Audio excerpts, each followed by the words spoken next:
The Real Estate Photography Podcast is brought to you by tourbuzz.net, high-definition virtual tour and photograph hosting, now with interactive floor plans. Sign up for your free trial today.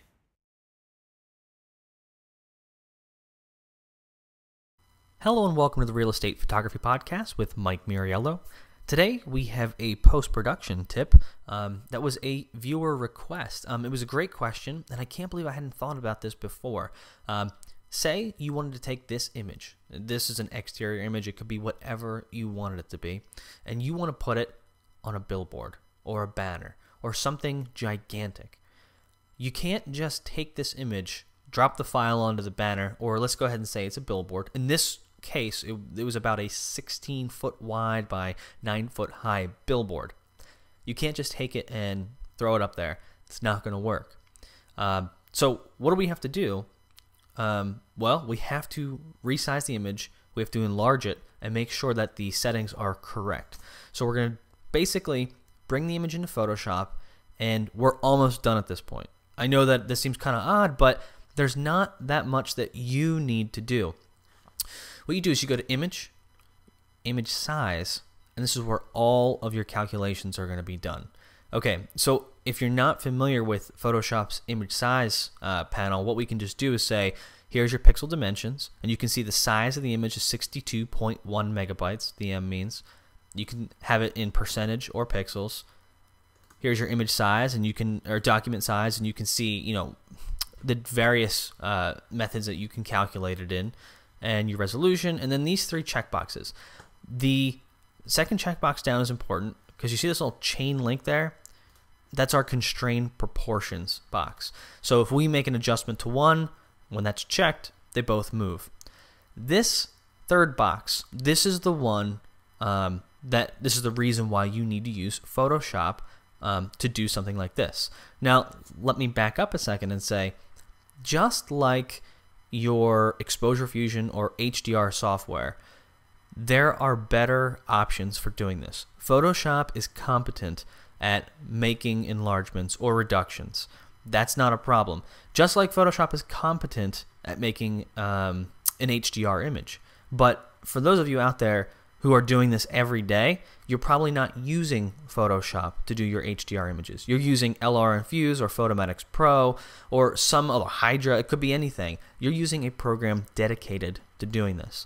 Here is the same exact thing. So if you're in the profession of making billboards, you're probably not using Photoshop for everything. There's probably something you're going to use other than this, but this will work just fine. Okay, back to my point, which is resample image. That has to be done. You need to say, and you've got these 5 different options. If you're making an enlargement, you need bicubic smoother selected. If you're making a reduction, it's bicubic sharper.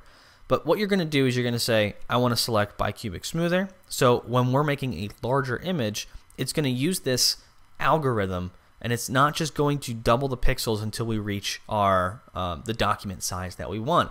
It's actually going to do all these calculations so it keeps as much detail as it possibly can. The last thing, let's go ahead and say we're going to I think 16 feet is a little less than 200 inches. We're just going to say 200 inches. And you notice because the chain is there, the link, it's constrained proportions, it changed the height as well. And watch this. It went from 62.1 megs to just under 8.6 gigabytes. Gigantic. Gigantic file. Now, we don't need all that data. It's not necessary. And that's because the image is not being viewed from arm's length. It's not going to be viewed right in front of us. It's going to be viewed from a great distance. So what you need to do is knock that resolution down. Now, there are varying theories of what should the resolution be. And a lot of times people like to say it must be 300 dots per inch, or in this, pixels per inch, dots per inch, whatever. It must be 300. It doesn't need to be 300 if it is viewed from more than 5 feet. It's not necessary. Now, the varying theories is, it should be, when we watch this, 8.57 gigabytes to 3.35. We brought it down to 150 ppi. Okay, 150 is more than enough for a banner.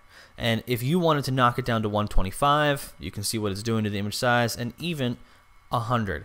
You will see, again, varying opinions on what should the appropriate resolution be.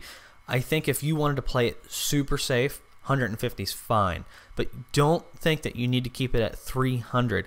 It's a waste. It's an absolute waste. You don't need to do that. So make sure that you figure out what your size should be, your resolution, and make sure, most importantly, you select the correct resampling method, which in this case, for making an enlargement for a billboard, it would be bicubic smoother. All right, well, thanks for listening and have a good one.